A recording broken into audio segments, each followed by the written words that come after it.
Potser el temps i l'oblit s'esforcin a esborrar la llavor diminuta que ens ha il·luminat la vida un instant.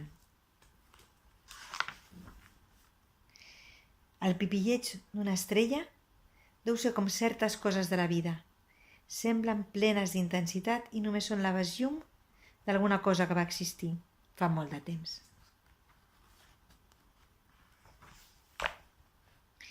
És difícil que les paraules s'adeqüin als pensaments, que siguin reflexos fidels d'allò que sentim, jugant amb nosaltres.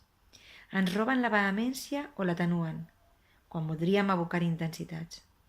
Poden subratllar el que no cal o esmorteir una sensació que ens crema, convertint-la en una ridiculesa quan té les formes d'un gegant. Seduir vol dir sorpresa, descoberta. Descobrir-se cada pam de pell, però també els pensaments més profunds. Apropiar-se de la vida de l'altre, emmullant-la a la pròpia.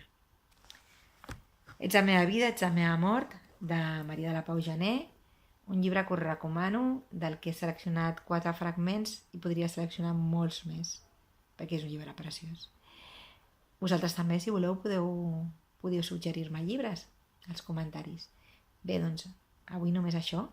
Espero que el podeu llegir. Si l'heu llegit i l'heu gaudit, també em podeu fer algun comentari i ens veiem molt aviat. Petons!